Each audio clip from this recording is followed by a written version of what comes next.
Madame la Présidente, chère Elisabeth, Mesdames et Messieurs, les responsables de fédérations, de syndicats, de conférences, de collèges, Mesdames et Messieurs les professionnels de santé, les responsables administratifs, les acteurs du quotidien de ce beau monde hospitalier du domicile, chers tous, je suis très heureux d'être avec vous. Chère Elisabeth, je t'avais promis de trouver l'espace pour pouvoir venir dans des journées un peu folles. Je suis très heureux d'avoir pu respecter mon engagement après une édition qui avait été dématérialisée en 2020 dans un contexte sanitaire très particulier sur lequel je ne reviens pas, que chacun connaît. À l'heure où, effectivement, et tu l'as dit, le secteur de l'hospitalisation à domicile a été particulièrement dynamique et où les perspectives sont nombreuses. J'ai bien entendu le message sur la place de la santé dans la campagne, c'est pas moi qu'il faut convaincre, et je m'y emploie. Et j'ai bien entendu qu'il y aurait des voix fortes dans cette campagne, je n'en doutais pas. Le dynamisme de la filière de l'HAD, sa capacité d'adaptation se sont révélés de façon remarquable depuis près de 2 ans, avec une mobilisation de tous les acteurs durant la crise sanitaire, absolument sans précédent, et qui n'est pas cette crise n'est évidemment pas derrière nous. Alors à laquelle je vous parle, on est dans la 5e vague, au cœur de la 5e vague, si la vague peut avoir un cœur. Près de 50 000 contaminations aujourd'hui, ça continue de monter fort, à l'apparition du nouveau variant. Je ne suis pas là pour vous parler de cela en détail, mais là, plutôt là pour vous dire ma gratitude, mes remerciements à l'égard de tous les acteurs de l'hospitalisation à domicile. Ma reconnaissance à votre égard est immense. À l'avant-garde du décloisonnement il y a quelques années, l'HAD fait aujourd'hui figure de pilier indispensable dans l'organisation territoriale des soins. L'HAD est, comme j'ai déjà eu l'occasion de le dire, une solution d'avenir qui se conjugue au présent, et j'y reviendrai. Vous avez eu l'occasion d'échanger sur de nombreux enjeux pour l'avenir de notre système de santé, à l'occasion de ces universités d'hiver, qu'il s'agisse des innovations organisationnelles, alors je ne sais pas comment il faut les appeler du coup, de l'exercice coordonné, du numérique en santé, ou encore des politiques des territoires en matière de santé.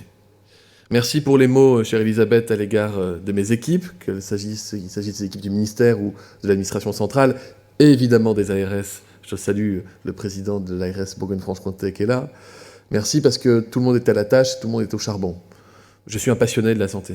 Je ne l'ai jamais caché, ça fait 10 ans que je baigne dedans. Je m'étais dit qu'un jour je serais peut-être amené à occuper des fonctions, je n'envisageais pas d'être ministre, mais en tout cas des fonctions au-delà de député qui me permettraient de réformer, de participer à cette transformation qui finalement continue. On n'aura jamais parachevé la transformation de notre système de santé, puisqu'aucun système n'est immuable.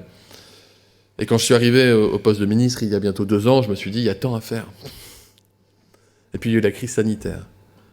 Quand je regarde en arrière, je me dis qu'on a quand même fait beaucoup, et c'est pas un ministre qui fait ça, c'est ses équipes, c'est l'administration et c'est les partenaires, que sont les fédérations en l'occurrence, mais aussi les partenaires sociaux, cher Jean-Paul. C'est comme ça qu'on fait bouger les lignes. La crise que nous vivons depuis près de 2 ans maintenant, donc, a mis en évidence de nombreuses innovations en matière d'organisation, grâce à la mobilisation, à l'engagement de l'ensemble des professionnels de santé, qui font preuve encore aujourd'hui d'un engagement et d'une abnégation sans pareil.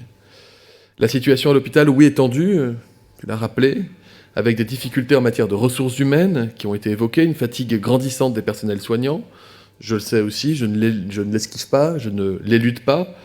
Il faut regarder les choses en face. Et d'ailleurs, si je vous disais que tout va bien, personne ne me croirait. Mais c'est parce que nous partageons ce discours de lucidité, que nous sommes capables aussi de dire que tout ne va pas mal.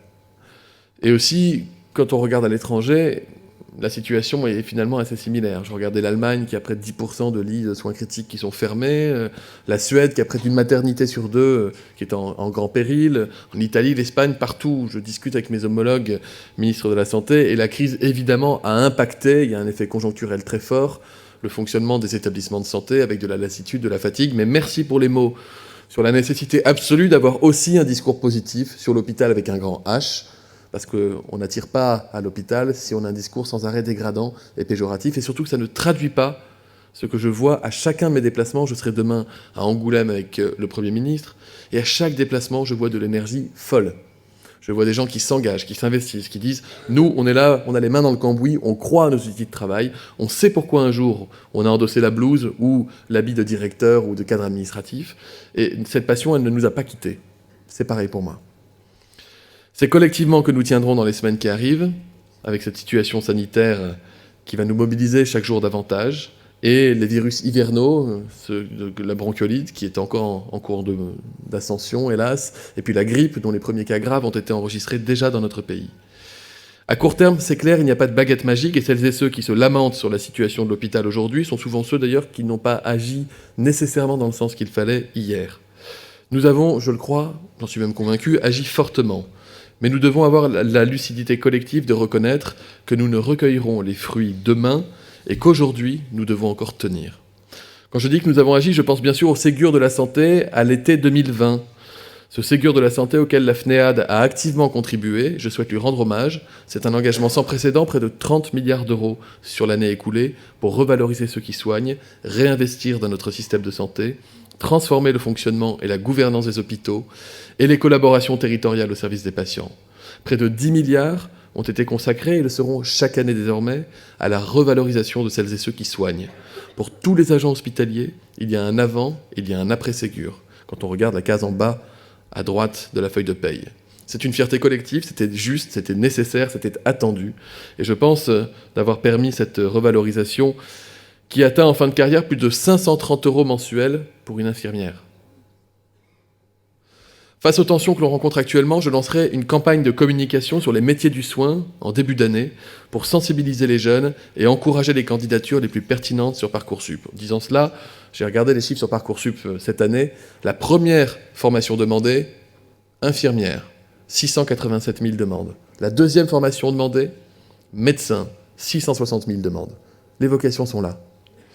Par ailleurs, je souhaite également accélérer les formations en alternance dans le secteur sanitaire et médico-social. Une aide-soignante doit pouvoir devenir infirmière sans reprendre 3 ans de formation en institut. Il nous faut un modèle beaucoup plus souple, où l'on maintient au maximum les personnes en établissement avec l'acquisition de connaissances et de compétences complémentaires. Nous avons fait des progrès, il y a davantage d'apprentissage à l'hôpital, mais on doit aller bien au-delà. Moi, je veux vraiment simplifier. Reconnaître la validation des acquis et de l'expérience. Être capable de faire confiance aux pairs quand ils nous disent qu'une personne a suffisamment de compétences et a suffisamment brillé dans l'exercice de sa mission pour s'en voir confier de nouvelles. Il faut que nous développions cette culture de l'apprentissage dans le secteur sanitaire et médico-social. Le Ségur de la santé, c'est aussi 19 milliards d'euros pour réinvestir dans notre système de santé. Je le disais, un engagement qui est historique, c'est le plan Hôpital 2007, plus le plan, je vois Gérard Vincent, plus le plan Hôpital 2012, augmenté de 50%. En une fois, avec un changement radical en matière de pilotage et de concertation sur les investissements en santé. Ces engagements du Ségur de la santé, ils s'inscrivent pleinement dans les orientations portées par le président de la République avec la stratégie Ma Santé 2022, et je rends hommage parce que j'agis dans la continuité de l'action qui a été menée par Agnès Buzyn avant moi. J'en viens plus spécifiquement aux enjeux de l'hospitalisation à domicile et à l'officialisation de votre feuille de route. Avant de vous partager les orientations de cette feuille de route, je souhaite vous remercier pour la méthode de travail et pour l'ambition que vous avez souhaité porter avec l'ensemble des acteurs. La feuille de route 2021-2026 s'articule autour de 7 axes stratégiques. D'abord, améliorer la connaissance de l'HAD et l'attractivité de cette activité. Nous devons communiquer davantage auprès de l'ensemble des acteurs sur les missions de l'HAD en mettant en évidence les capacités de prise en charge et de continuité de soins que vous avez démontrées durant la crise. Il nous faut également améliorer l'attractivité des stages en HAD, car sans pour autant souhaiter une évolution des maquettes pour rendre obligatoire un stage en HAD pour tous les étudiants en médecine, il nous faut encourager cette réalisation de stages en HAD pour faire découvrir ce type d'activité majeure pour l'avenir du système de santé, et nous le ferons. Le deuxième axe, c'est le renforcement de la place des HAD dans l'organisation territoriale sanitaire. L'HAD doit être pleinement intégré dans l'organisation des soins, que ce soit en période de tension, comme actuellement, ou en période plus calme. Troisièmement, le développement de l'articulation entre l'HAD et le secteur social et médico-social pour renforcer la prise en charge des personnes âgées en situation de handicap ou en grande précarité. Quatrièmement, je souhaite que nous puissions renforcer la qualité et la pertinence des prises en charge en HAD avec des enjeux prioritaires pour la stratégie nationale de santé. Cinquièmement, favoriser le développement du numérique comme levier de la diversification des prises en charge afin d'accompagner la télésanté en HAD et l'interopérabilité des systèmes d'information. Des crédits majeurs ont été dédiés grâce au Ségur numérique. Pour l'interopérabilité, je serai très vigilant à ce que ce soit suivi des faits. Sixièmement, rendre le patient et ses aidants acteurs dans le parcours HAD. Il est essentiel aujourd'hui, en raison du vieillissement de la population et de la dépendance, de favoriser les parcours qui intègrent les aidants répondant à une véritable attente du patient. Septièmement, le développement de la recherche et de l'innovation dans l'HAD. Cette feuille de route consensuelle, ambitieuse, doit nous permettre collectivement d'accroître la place de la HAD dans l'offre sanitaire, d'améliorer les parcours et la coopération des professionnels entre la ville et l'hôpital. Un comité de suivi national sera installé et permettra d'assurer le suivi des objectifs ainsi fixés. Par ailleurs, j'avais annoncé l'an dernier, Madame la Présidente, la nomination d'un référent HAD par ARS. Une réunion avec l'ensemble des référents a été organisée ce matin même pour faire un point d'étape et je pense qu'il faut poursuivre dans cette dynamique. Nous avons également pris des engagements pour la prise en charge du grand âge et de l'autonomie. En moins de 2 ans, malgré la crise de la Covid, le gouvernement aura réussi à créer une véritable 5e branche. Depuis la création de cette branche, votée à l'été 2020, les engagements nouveaux pour l'autonomie, ce sont 3,5 milliards d'euros supplémentaires. 2,8 milliards d'euros de revalorisation salariale, dont 800 millions en plus pour 2022, 250 millions d'euros pour les services à domicile, 70 millions dans la médicalisation des EHPAD, on a vu que c'était fondamental pendant la crise Covid, et pour la modernisation des EHPAD, 450 millions d'euros pour l'investissement dans les EHPAD. Nous parachevons avec le PLFSS 2022 une étape essentielle de la réforme du soutien à l'autonomie en transformant radicalement l'offre à destination des personnes en perte d'autonomie et en amorçant la création du service public de l'autonomie tel qu'il a été évoqué par le président de la République dans sa dernière allocution. C'est une réforme ambitieuse. Elle porte sur 1,3 milliard d'euros de mesures nouvelles d'ici à 2025. Une réforme financée par les moyens d'ores et déjà rendus disponibles à la branche autonomie à l'horizon 2024. C'est donc une réforme structurelle, c'est une réforme financée qui se fera avec les départements en les accompagnant dans ces transformations. Nous investissons d'abord pour renforcer la lisibilité et la qualité de l'offre de services à domicile et nous garantissons une plus grande équité dans le financement des structures selon les territoires avec un tarif national de référence pour la tarification des interventions à domicile, une dotation complémentaire au service de la qualité des services à domicile pour les personnes et en faveur de la qualité de vie au travail des professionnels, une réforme de la tarification des SIAD pour qu'ils soient financés selon les besoins en soins des personnes qu'ils accompagnent, un grand chantier de simplification et de fusion de services pour créer ce service autonomie à domicile, interlocuteur unique des personnes âgées en perte d'autonomie. Assumer ce choix pour le domicile nous permet par la même occasion de porter une réforme transformatrice pour nos établissements, pour les adapter à accueillir des personnes d'un âge de plus en plus avancé. Je pense à la généralisation des astreintes d'infirmières de nuit d'ici 2023, je pense à l'augmentation du temps de médecin coordonnateur, et je pense au recrutement de 10 000 postes de soignants supplémentaires. Nous ouvrons enfin de nouvelles missions pour les EHPAD, de sorte que certains deviennent des centres de ressources pour les professionnels du domicile de leur bassin de vie. Nous souhaitons aussi pouvoir vous aider en accompagnant le développement de votre secteur et en reconnaissant en tant que tel l'HAD comme une activité pleinement médicale, comme une prise en charge distincte des autres modes de prise en charge. C'est ce qui est en cours d'examen au Conseil d'État dans le cadre de la réforme des autorisations de l'HAD. Ce décret paraîtra d'ici à la fin de l'année. Nous en aurons terminé alors avec la double autorisation, l'une pour l'activité de soins, l'autre pour les modalités HAD, avec une réglementation compliquée et inadaptée à l'HAD.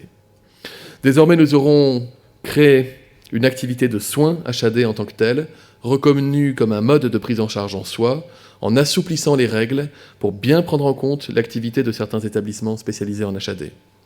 En témoigne la signature du protocole d'accord sur les modalités de mise en place des réformes du financement urgence et SMUR, service mobile d'urgence, psychiatrie, SSR et HAD, avec l'ensemble des fédérations. Hier, je vois Lamine Garbi, que je salue, et des représentants des autres fédérations qui sont dans la salle. Je suis profondément attaché à la reconnaissance de la spécificité de l'hospitalisation à domicile, mais je sais que je n'ai pas besoin de convaincre, puisque je suis un fidèle, et que ce n'est pas la première intervention que je fais pour cet événement de l'HAD. Enfin, nous pérennisons certaines mesures qui avaient été assouplies dans le cadre de mesures de l'état d'urgence sanitaire, parce que ça a fonctionné, et que nous voulons faciliter le recours à l'HAD. Nous avons vu que ça permettait au décours et malgré la crise sanitaire d'améliorer la prise en charge des Français. Voilà la veine de ce que nous faisons, faire tomber des barrières inutiles, faire confiance aux acteurs, faire connaître aux acteurs. Et là, c'est le médecin hospitalier qui le dit, l'HAD n'est pas suffisamment connu, la portée de l'HAD pour réduire la charge en hospitalisation conventionnelle n'est pas suffisamment su. Nous devons aller bien plus loin que cela. L'HAD a un très bel avenir. Je vous redis à nouveau un très grand merci pour votre mobilisation quotidienne. Je vous souhaite un plein succès pour la poursuite du développement de l'HAD. Je serai toujours à vos côtés. Je vous remercie.